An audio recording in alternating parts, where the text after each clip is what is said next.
Dieback रोग, citrus जो fruits है उनका डाइबैक रोग किसकी कमी के कारण से होता है? कॉपर की कमी के कारण से। गमोसिस,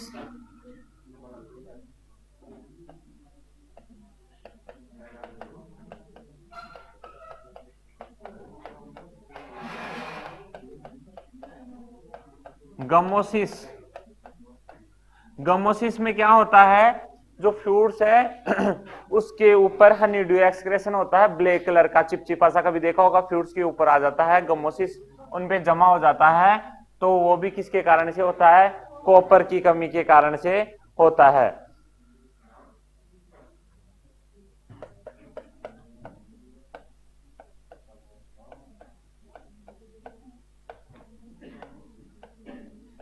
नर पुष्प बंदे, मेल स्टेरिलिटी ज्यादा हो जाती है इसकी।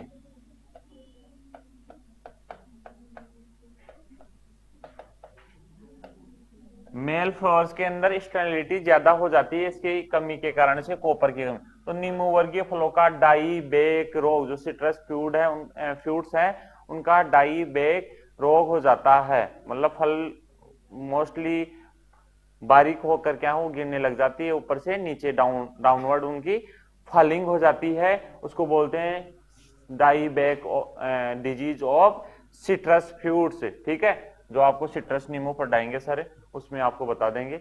और नींबू के फलों का गमोसिस रोग, जिसके ऊपर एक ब्लैक कलर की सी लेयर आ जाती है, चिपचिपा पदार्थ आ जाता है धीरे धीरे, जिससे उसकी क्वांटिटी जो क्वालिटी है वो खराब हो जाती है। तो नींबू के फलों का गमोसिस रोग, और मुख्य रूप से बहुत सारी फसलों के अंदर मेल स्टेरिलिटी आ जाती है, नरबंदे जो पुष्प है वो ज्यादा हो जाते हैं, जिससे जो पुष्पन की क्रिया है वो प्रभावित होता है, फलों के अंदर पुष्पन नहीं होता। वैसे तो ज्यादातर ये कॉपर डैमेज इसमें नरबंदे पुष्प नींबू लेमन में ही करते हैं।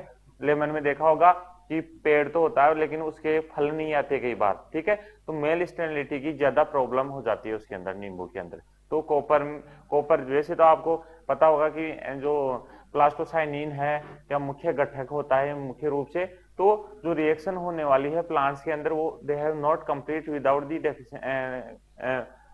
Concentration of copper. तो ये मुख्य रूप से ये कई बार क्वेश्चन आता ही है एग्जामों में, जो आपके हॉर्टिकल्चर से रिलेटेड क्वेश्चन पूछते हैं कि निम्नवर्गीय फलों का जो डाइबैक रोग है वो किसकी कमी के कारण से होता है? कॉपर की कमी के कारण से। नेक्स्ट लिखिए, बोरोन। नेक्स्ट लिखिए बोरोन। ये मुख्य रूप से सूक्ष्म पोषक तत्वों में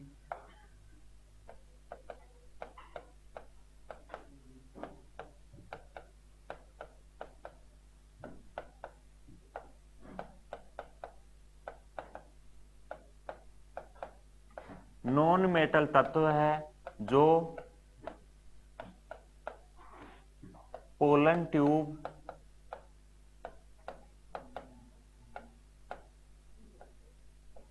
पोलन ट्यूब के अंकुरण के लिए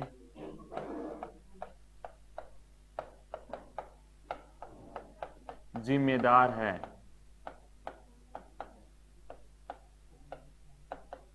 बोरोन जो वर्तिका नली होती है, पोलन ट्यूब है, ठीक है, पराग जो नलिका होती है उसके निर्माण के लिए क्या इसकी मुख्य भूमिका होती है? आपको पता होगा जो वर्तिका, जो वर्तिका अगर है वो जो बीजांड वाला भाग है, पुंकेसर जो होते हैं अपने परागकणों का ट्रांसफर, जहां जर्मिनेशन होगा, अंकुरण होगा, वो जो वर्तिका अगर है उसके ऊपर चिपचिपे जो है पदार्थ वो अवेलेबल रहते हैं। जैसे यहाँ परागकण आ जाएंगे तो कौन सी पोलन ट्यूब जर्मिनेट होती है, जिसके कारण से उसकी वृद्धि होकर वो कौन से भाग है, जो निभागीय क्षेत्र है, जो इस अंड कोशिकाएं हैं उस ओर से वो प्रवेश करती है। और कहां पर वो अटैच होती है? एक तो अंड कोशिका के साथ में वो गेमेट का निर्माण करते हैं, जिसको 2n बोलते हैं आप, जाइगोट का निर्माण हो जाता है, और मुख्य रूप से द्वितीय केंद्र के साथ में जिसमें भ्रूण कोष का निर्माण हो जाता है। तो पोलन ट्यूब जर्मिनेशन के लिए जो रेस्पॉन्सिबल है वो कौन होता है? बोरोन है। नॉन मेटल जो है माइक्रो न्यूट्रिएंट्स के अंदर ये मुख्य पोषक तत्व है और पोलन ट्यूब के लिए, जर्मिनेशन के लिए रेस्पॉन्सिबल है, आवश्यक है। नेक्स्ट लिखिए, कमी के लक्षण लिखिए इसमें।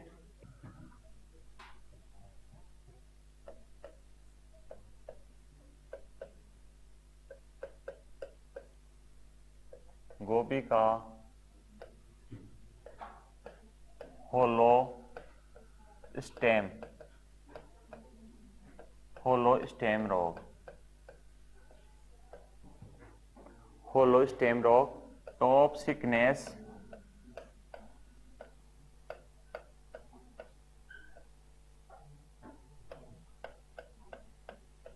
किसका? तंबाकू का।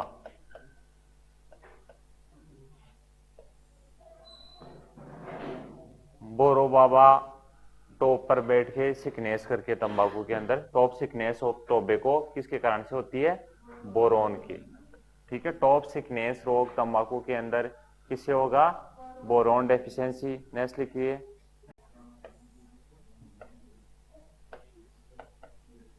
चुकंदर का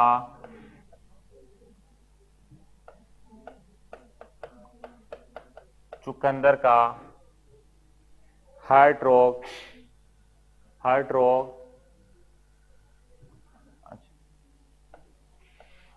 रोट रोग, heart rot of sugar beet. चुकंदर का हार्ट रोट रोग, उसका हार्ट डैमेज हो जाता है, रोट लग जाता है, धब्बा हो जाता है उसके ऊपर। मुख्य रूप से अगर चुकंदर के पार्ट अपर काट कर देखते हैं तो उसके अंदर जैसे ब्लैक हार्ट होता है ना आलू में, पोटैटो के अंदर, उस प्रकार से चुकंदर का हार्ट रोग जो किसकी कमी के कारण से होता है? Boron deficiency. टॉप सिकनेस तंबाकू का, बोरोन की कमी से। फूल गोभी का होलो स्टेम रोग, बोरोन की कमी से। नेक्स्ट लिखिए, टमाटर के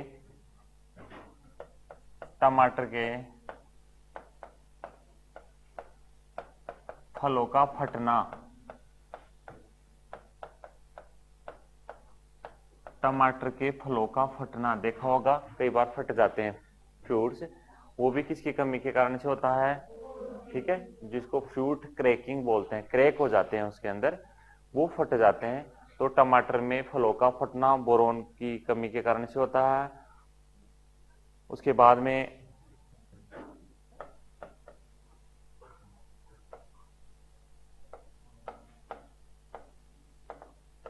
नींबू वर्गीय फलों का कठोर होना,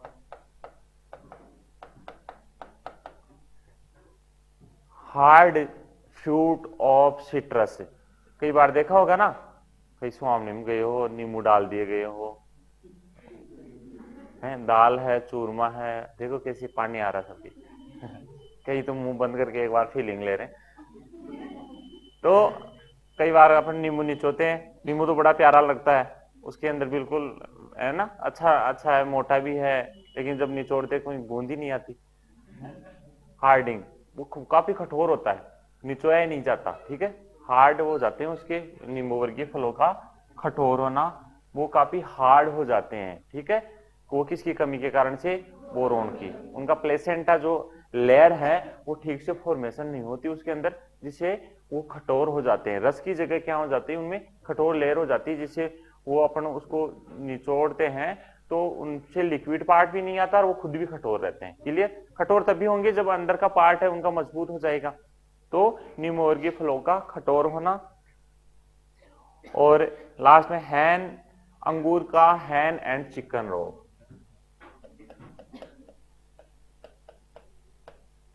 अंगूर का हैन एंड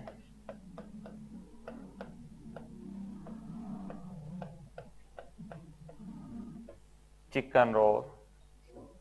तो देखिए, बोरोन वैसे तो देखा जाए तो फ्रूट्स और भी हैं वो जो फटते हैं, मुख्य रूप से बोरोन की डेफिशिएंसी होती है। ठीक है, बोरोन की, लेकिन मोस्टली ये जो इसमें करता है, टमाटर के अंदर ज्यादा प्रेफर करता है। टमाटर में जो फ्रूट क्रैकिंग होती है वो बोरोन के कारण से होता है। तो फूल गोभी का होलो स्टेम रोग, टॉप सिकनेस रोग तंबाकू का, चुकंदर का हर्ट रोट रोग, टमाटर के फलों का फटना, नींबू वर्गीय फलों का कठोर होना, अंगूर का हैन एंड चिकन रोग due to the deficiency of boron. Boron की, हाँ किसकी, टमाटर के, वो कैल्शियम की कमी, हाँ कैट। नेक्स्ट लिखो, लिखाएंगे अलग से बीमारियों के सर ने वो हमने बना रखी है, शीट देंगे, इसलिए मैं आपको अभी तो इंट्रोड्यूस पढ़ा रहे हैं। जब आपके पास में शीट देंगे तो लगभग उनसे जैसे दिया होगा सर ने, किसी की शीट दी है क्या आपको, अभी सीड की दे दी होगी, बीजों की दे दी, रिलेवेंट क्वेश्चन देखना सारे हैं, टोटल इसके भी सारे रहेंगे आपको शीट, वो भी सारी शीट देंगे, उसमें बीमारियां अलग है, सारी बीमारियां किसकी कमी के कारण से होता है। कुछ चीजें आपको जो नहीं समझ में आए धीरे धीरे आप समझते जाओ, इंट्रोड्यूस हो जाए, उसके बाद में दोबारा क्लास लेंगे किसी टॉपिक की, वो सारे नोट्स भी होंगे आपके पास में, और सारे यहाँ पे डिजिटल हल करवाएंगे जो हमारे पास में होगा, फिर डिजिटलाइजेशन वो चीजें यहाँ पे करवा देंगे। नेक्स्ट लिखो, एक बार थोड़ा कोर्स का ये टॉपिक हो जाए आपके, कुछ हाफ टॉपिक हो जाए, उसके बाद में स्टार्ट करेंगे। नेक्स्ट लिखिए जिंक। देखो मैटर राइटिंग कराना जरूरी होता है क्लास में एक बार। जिंक, जिंक पे लिखो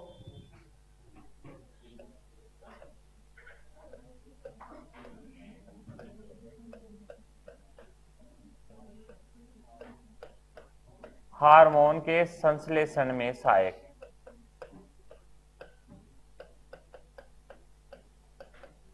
और हार्मोन मुख्य बात करें तो ऑक्सीजन, ऑक्सीजन के संश्लेषण में मुख्य रूप से जिंक है, जो जिंक तत्व है वो सहायक होता है।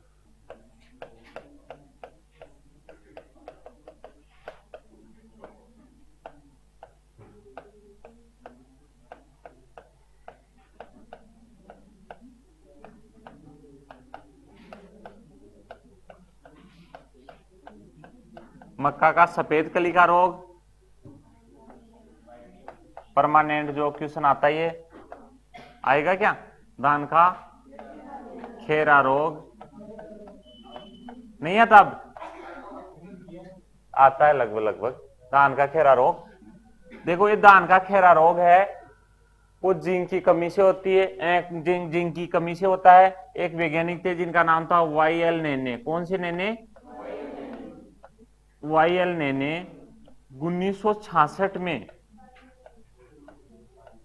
1966 में उन्होंने पंतनगर के अंदर, कहां पर, पंतनगर जो पहले यूपी में था, आजकल कहां पे, उत्तराखंड यूके का पास, जो नैनीताल के पास में है ना पंतनगर, तो वहां पर सबसे पहले इसको ऑब्जर्व किया पंतनगर के अंदर, और किसके खेत में, धान के खेत में जिंक की कमी का पता लगाया। भारत की प्रथम विश्वविद्यालय, जो कृषि विश्वविद्यालय है, वो कौन सा है, पंतनगर, जिसका निर्माण कब हुआ था, एस्टेब्लिश 1960 के अंदर। भारत का प्रथम कृषि विश्वविद्यालय बना था, जिसका पंतनगर के अंदर बना था 1960 के अंदर। तो धान का खेरा रोग है वो सर्वप्रथम वाई.एल. नेने ने 1966 के अंदर कहां पर ढूंढा, पंतनगर के अंदर धान के खेत में उन्होंने ऑब्जर्व किया। नेक्स्ट है आपके कपास, कपास का छोटी पत्ती रोग, little leaf of cotton due to the zinc deficiency. पत्तियां कपास की क्या हो जाती है, छोटी हो जाती है, तो लिटिल लीफ ऑफ कॉटन, कपास का छोटी पत्ती रोग, वो भी किसकी कमी के कारण से होता है, जिंक डेफिशिएंसी के कारण से होता है।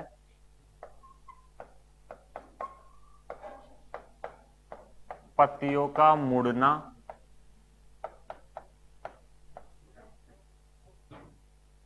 इस प्रकार से लीव्स हो जाती है मुड़कर, ठीक है।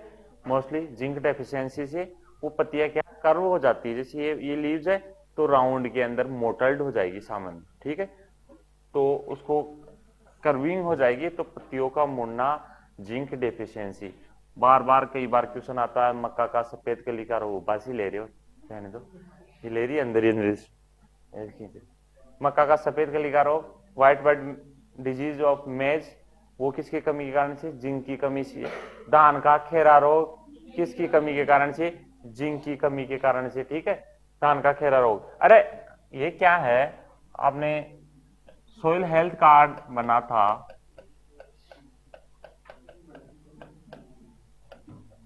स्कीम मृदा स्वास्थ्य बीमा योजना, ठीक है। ये बननी थी अपने 19 फरवरी 2015 के अंदर, जो सूरतगढ़ श्री गंगानगर राजस्थान से अंदर बीजेपी गवर्नमेंट ने स्टार्ट की थी, मोदी गवर्नमेंट ने स्टार्ट की थी।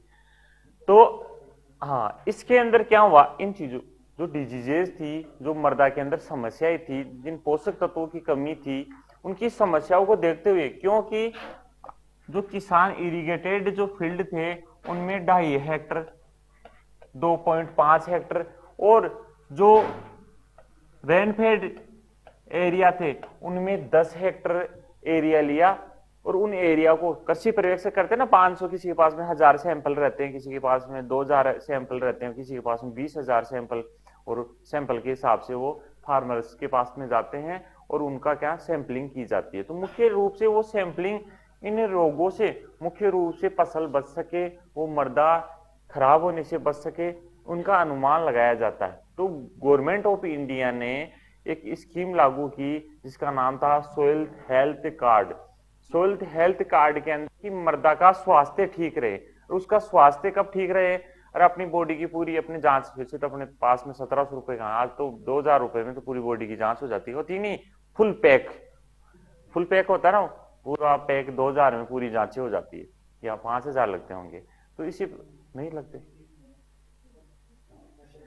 नहीं, सिटी स्कैन तो महंगा हो गया, सिटी स्कैन तो नहीं होता इसमें, नॉर्मल जो जांचें हैं, ईसीजी है और जो चीजें है, ब्लड सर्कुलेशन है, बीपी है, रिलेवेंट जो भी है, वो सारी जांचें होती है बॉडी की उसमें नहीं होता होगा।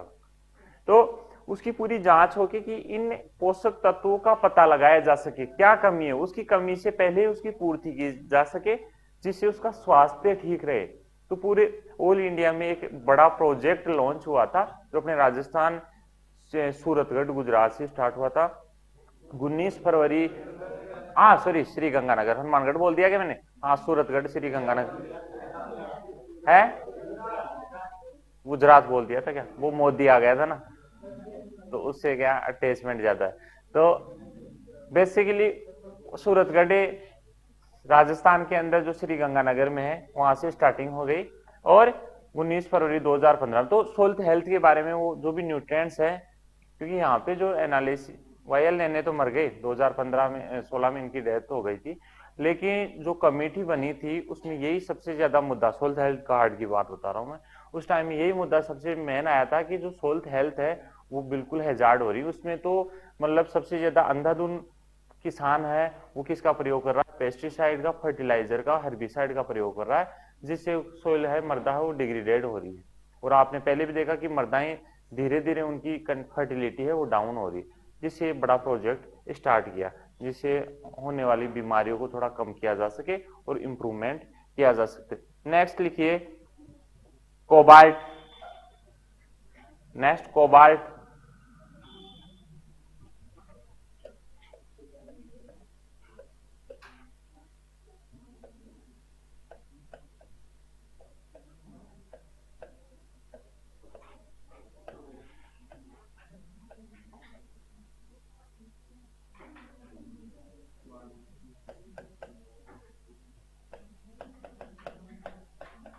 B12 का अभिन्न अंग होता है, मुख्य घटक होता है, विटामिन B12 का मुख्य घटक, main constitute of B12 for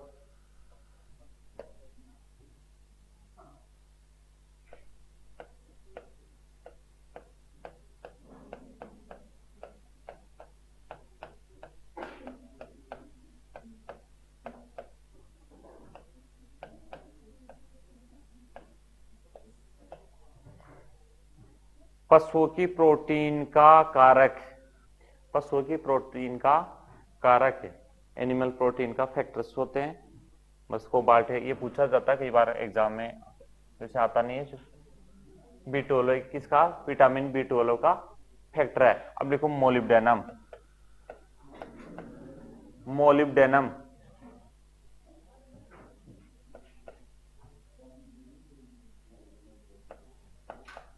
दलहनी फसलों में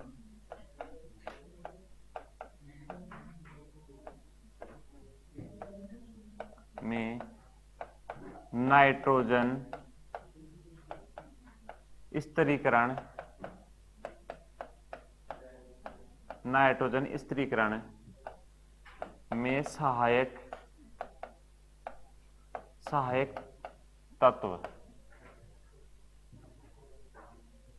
दलहनी फसलों में नाइट्रोजन स्थिरीकरण में सहायक तत्व, जो नाइट्रोजन फिक्सेशन होता है उसमें मोलिब्डेनम, बड़ी एग्जामों में तो काफी बार क्वेश्चन आया हुआ है कि जो पल्स क्रॉप्स है उसके अंदर जो कोफैक्टर होता है एज ए नाइट्रोजनेज बैक्टीरिया, उसका कोफैक्टर क्या होता है, तो वो होता है मोलिब्डेनम। क्या होता है, मोलिब्डेनम। ये भी कई बड़ी एग्जाम में कोबाल्ट का B12 का पूछा गया है। B12 का मेन जो कंस्टिट्यूट है, कंपोनेंट्स है, वो कोबाल्ट होता है। तो दलहनी फसलों में नाइट्रोजन स्थिरीकरण में जो सहायक तत्व है, एलिमेंट है, वो कौन सा है, मोलिब्डेनम। नेक्स्ट लिखिए, इसके रोग लिखिए मोलिब्डेनम की कमी से।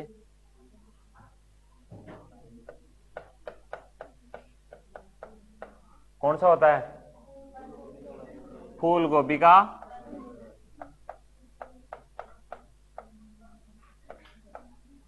व्हिपटेल रोग,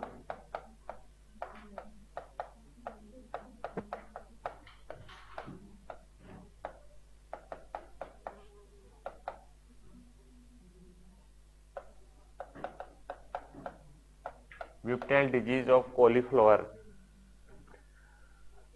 सेकेंड लास्ट लिखिए क्लोरीन। हाँ उतार लिखो फटाफट लिखो, क्लोरीन। क्लोरीन पौधों में ऑस्मो रेगुलेशन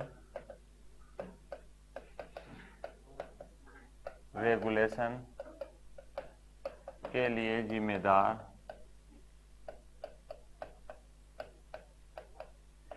ऑस्मो रेगुलेशन के लिए जिम्मेदार, ठीक है। ऑस्मो रेगुलेशन पता होगा, टीपी जानते हो, टर्गर प्रेशर।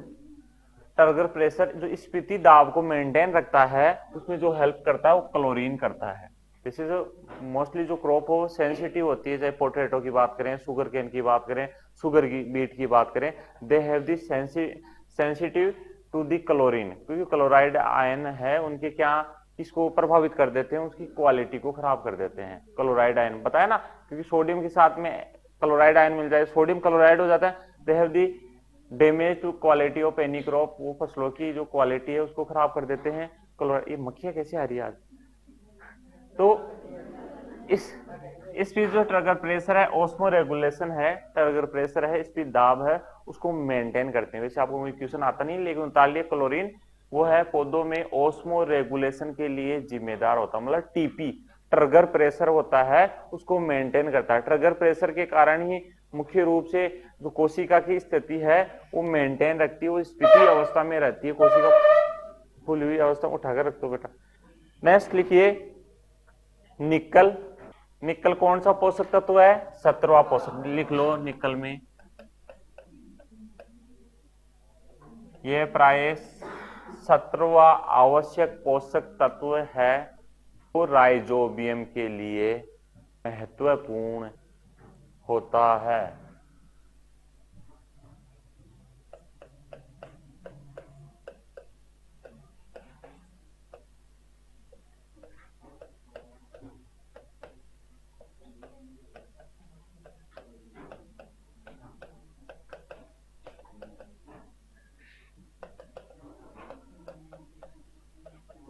बेनिफिशियल एलिमेंट्स की बात करें तो इसमें वेनेडियम, सोडियम, सिलिकॉन और कोबाल्ट, ये सारे कौन से हैं, लाभदायक पोषक तत्वों में इनकी गिनती होती है। कौन से पोषक तत्वों में, बेनिफिशियल जो एलिमेंट्स हैं उसमें वेनेडियम है, सोडियम है, सिलिकॉन है और कोबाल्ट है।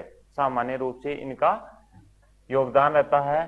फिर लिखिए महत्वपूर्ण तथ्य,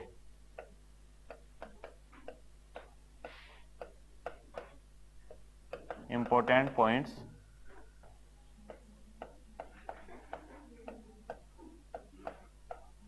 आलू का ब्लैक हार्ट रोग किसके कारण से होता है? ऑक्सीजन की कमी से।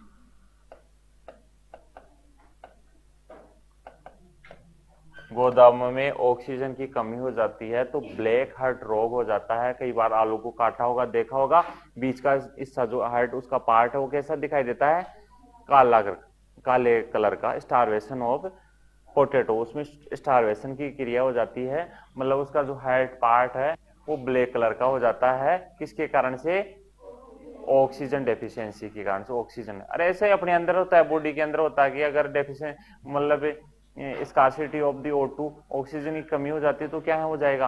वो जो रेगुलेशन है वो कम हो जाएगा और प्रॉब्लमेटिक जो होगी उस एरिया के टिश्यूज है डेड हो जाएंगे और कलर कैसा हो जाएगा? उनका ब्लैकिश कलर हो जाएगा।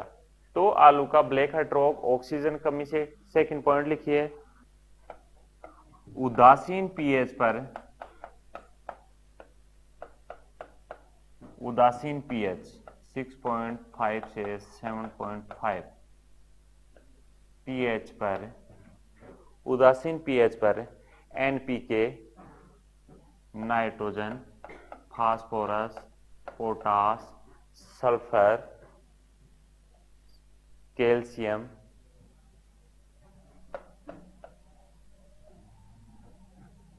की उपलब्धता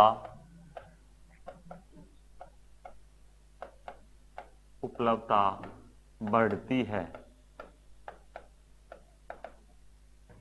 की उपलब्धता बढ़ती है। कम पीएच मान पर आयरन, मैग्नीज, कॉपर और जिंक, इनकी प्राप्यता या उपलब्धता बढ़ती है।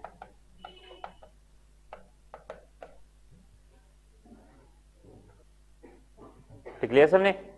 नेक्स्ट पॉइंट लिखो, भूपपड़ी में, भूपपड़ी अर्थ क्रस्ट बोलते, भूपपड़ी में इंग्लिश में बोला जाता है अर्थ क्रस्ट। भूपपड़ी में फास्फोरस की मात्रा 0.12% होती है।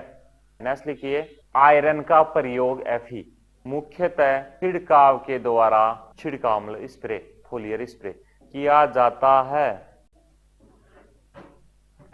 नेक्स्ट पॉइंट,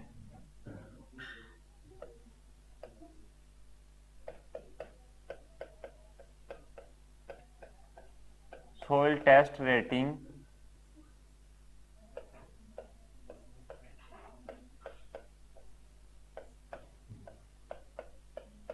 मृदा जांच रेटिंग लिख लेना कार्बन के लिए, लो, मीडियम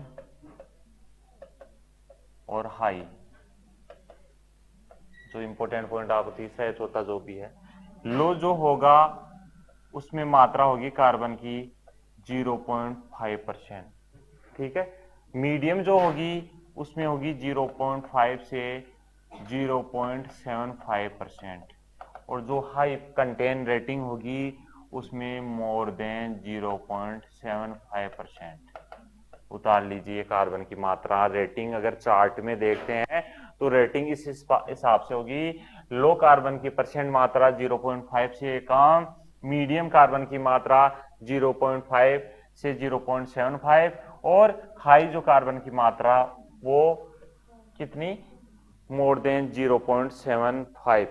दूसरी है नाइट्रोजन, इसी में नीचे नाइट्रोजन, नाइट्रोजन के अंदर लो के अंदर 280 से लेस देन 280, ठीक है। 280 280, मीडियम में 280 से 560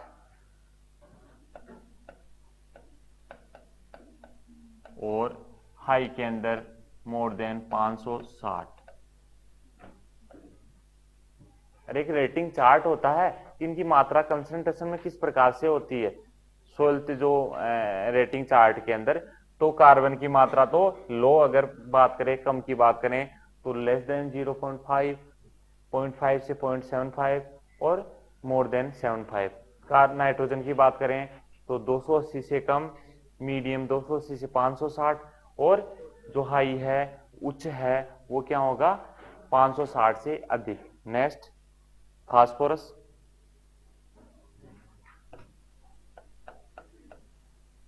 फास्फोरस 12.5%, 12.5 से 25% और मोर देन 25%,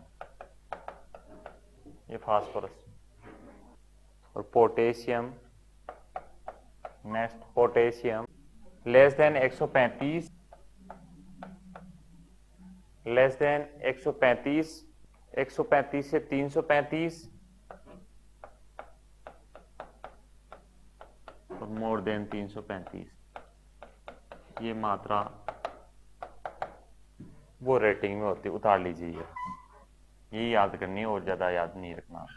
कार्बन की जरूर याद रखना है, कई बार क्वेश्चन आया हुआ है कार्बन की जो रेटिंग चार्ट के अंदर जो परसेंट मात्रा होती है वो कम में, एक तो होता है लो, मीडियम और हाई, कम, मध्यम और उच्च।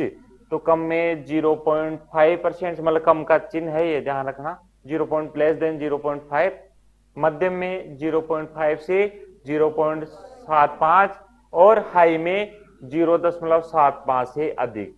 उसी प्रकार फिर नाइट्रोजन में इसकी चार्ट में मात्रा लेस देन 280 से कम, उसके बाद में 280 से 560 और 560 से अधिक। उसके बाद में फास्फोरस 12.5% से कम, 12.5 से 25% और 25% अधिक। फिर है 135 से कम, हंस रहे हो, 135 से 335 और उसके बाद में 335 से अधिक, ये पोटेशियम। नेक्स्ट पॉइंट लिखिए, मृदा में कार्बन की मात्रा को किस प्रकार से प्राप्यता निकाली जाती, किस प्रकार से प्राप्यता उपलब्धता निकाली जाती है, किस प्रकार से उपलब्धता निकाली जाती है, एरो लगा के लिखना। कार्बनिक कार्बन प्रतिशत, एरो लगा के लिख लो, कार्बनिक कार्बन प्रतिशत। नेक्स्ट लिखो, नाइट्रोजन की उपलब्धता क्षारीय KMnO4, क्षारीय पोटेशियम परमैंगनेट KMnO4, क्षारीय यानी एल्केलाइन KMnO4 kg प्रति हेक्टर में निकाला जाता है। नेक्स्ट पॉइंट, फास्फोरस की उपलब्धता ओल्सन विधि, ओल्सन एक ओल्सन वैज्ञानिक थे, ओल्सन की विधि सोडियम बाइकार्बोनेट, ओल्सन की विधि ये इसके द्वारा ज्ञात करते हैं। ब्रैकेट में लिखना sodium bicarbonate NaSCO3, sodium bicarbonate. और इसके लिए मुख्य pH 8.5 होता है, ध्यान रखना 8.5। ओल्सन विधि है, इसके लिए जो pH होगा वो कितना होगा 8.5, 8.5। मतलब क्या हो गया, ये भी एल्केलाइन हो गया। वैसे तो दोनों एसिडिक कंडीशन में भी ज्ञात किया जाता है और एल्केलाइन में, अम्लीय में भी ज्ञात किया जा सकता है और लवणीय में, लेकिन सोडियम बाइकार्बोनेट इसका जो ओल्सन विधि में मुख्य प्रयोग होता है वो pH लेवल 8.5, ये भी kg प्रति हेक्टर में ज्ञात किया जाएगा। अरे कार्बन कैसे, उसकी उपलब्धता कैसे ज्ञात करेंगे, कार्बनिक कार्बन परसेंट। नाइट्रोजन कैसे, एल्केलाइन जो क्षारीय KMnO4 पोटेशियम परमैंगनेट के द्वारा ज्ञात करेंगे। उसके बाद में फास्फोरस, फास्फोरस कौन सी विधि के द्वारा, ओल्सन विधि। ओल्सन विधि में किसका प्रयोग करेंगे, सोडियम बाइकार्बोनेट। कितने pH पर, 8.5। नेक्स्ट लिखो, पोटेशियम की मात्रा, ammonium acetate, ammonium acetate, ammonium acetate flame, flame photometer, photometer कई बार क्वेश्चन आया हुआ है, फोटोमीटर द्वारा ज्ञात किया जाता है।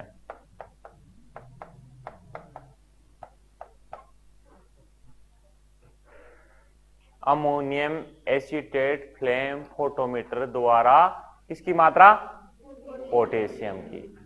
फ्लेम फोटोमीटर के द्वारा जो पोटेशियम की मात्रा है सोइल में किलोग्राम प्रति हेक्टेयर जिसकी अवेलेबिलिटी है वो ज्ञात की जाती है। कार्बन की मात्रा कार्बनिक कार्बन परसेंट द्वारा, उसमें नाइट्रोजन में KMnO4 द्वारा, जो क्षारीय KMnO4 द्वारा। फास्फोरस की जो मात्रा है ओल्सन विधि जो है सोडियम बाइकार्बोनेट जो 8.5 pH एल्केलाइन मीडियम के उसके द्वारा ज्ञात करते हैं। और पोटेशियम में अमोनियम एसीटेट फ्लेम फोटोमीटर द्वारा इसकी मात्रा का जो उपलब्धता का अध्ययन ज्ञात किया जाता है। उसके बाद में नेक्स्ट पॉइंट लिखो, ओल्सन की विधि।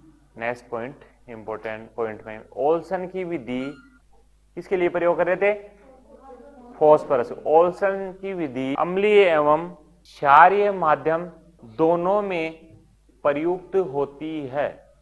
अब देखो कई कंफ्यूज हो रहे हैं, तो ये मामला था क्या, इधर देखो, ये मामला ये है, अपन माटी लाके, माटी मिट्टी जो बोल रहे हो, उसको लाकर लेबोरेटरी के अंदर नाइट्रोजन, फास्फोरस, पोटास, इनकी मात्रा का अवलोकन करते हैं।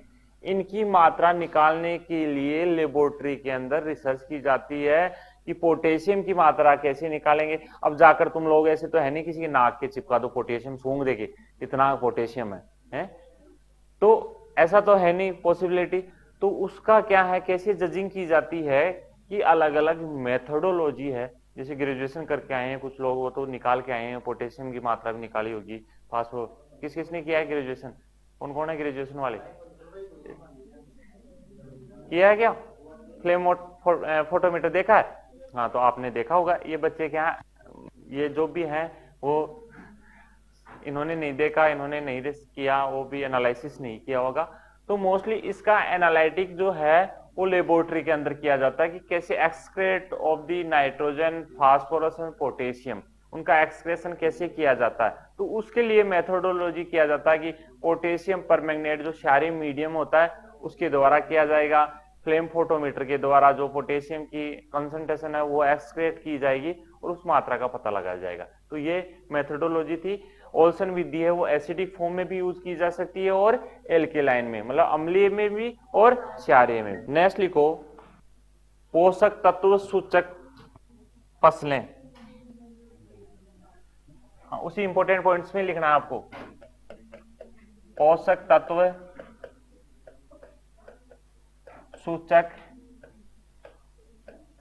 फसलें, ठीक है। न्यूट्रिएंट्स इंडिकेटर क्रॉप्स, जो भी प्लांट्स है क्रॉप्स है।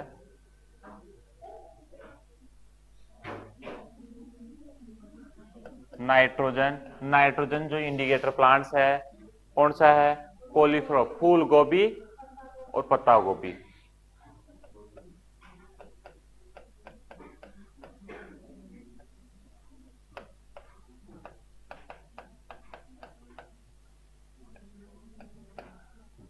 कॉलीफ्लावर और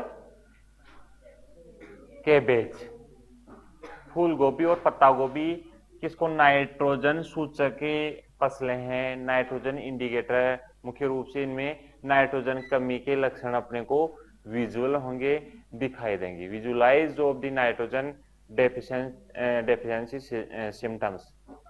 नाइट्रोजन की जो सूचक किसका पौधा है, किसका सूचक, कौन कौन से सूचक पौधे हैं, फूल गोभी और पत्ता गोभी। फास्फोरस,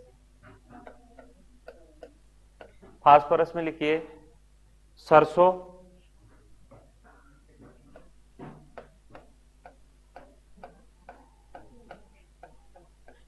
पोटेशियम में लिखो आलू,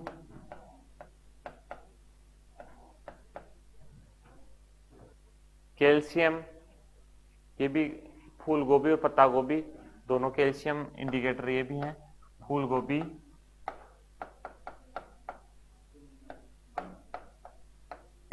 पत्ता गोभी। सोडियम इंपॉर्टेंट है, सोडियम, चुकंदर, सोडियम इंडिकेटर प्लांट। उसके बाद में लिखो बोरोन, सूरजमुखी। बोरोन इंडिकेटर कौन है, सूरजमुखी, क्या बोलते हैं, सनफ्लावर, सूरजमुखी। लिखो फेरस, फेरस का लिखो जवार, मैग्नीज, Mn, मैग्नीज, मैग्नीज में लिखो जई। क्या हो जाता है जई में मैग्नीज की कमी से, ग्रेस पैक, ठीक है। और शुगर कैन में क्या होता है, फालव, ठीक है, फालव लाइट हो जाती है। नेक्स्ट लिखो कॉपर, कॉपर इंडिकेटर प्लांट लिखो गेहूं। नेक्स्ट लिखो भारत में, नेक्स्ट पॉइंट में लिखना है, हो गए ये पूरे हो गए। नेक्स्ट पॉइंट, भारत में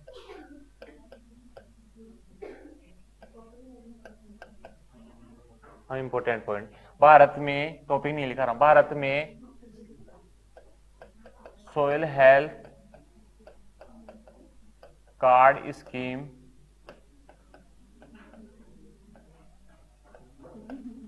मृदा स्वास्थ्य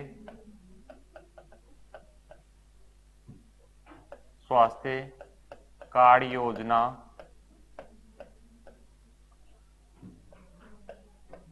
का प्रारूप 19 फरवरी 2015 में सूरतगढ़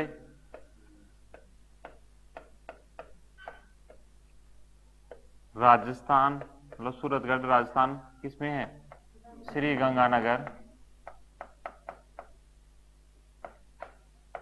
गंगानगर में प्रारंभ हुआ।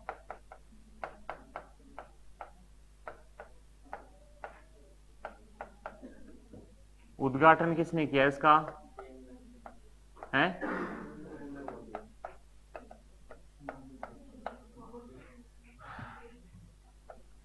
प्रधानमंत्री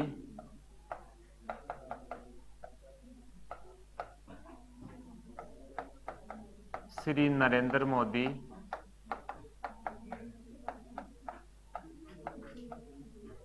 क्या हुआ, श्री नरेंद्र मोदी के द्वारा, कर कमलों के द्वारा इसका उद्घाटन किया गया। इस स्कीम में है क्या, इस स्कीम में 2.5 हेक्टेयर एरिया वो सिंचित क्षेत्र का है, ग्रिड बनाई गई हुई है, सिंचित एरिया, और 10 हेक्टेयर एरिया है वो वर्षा आधारित जो खेती है।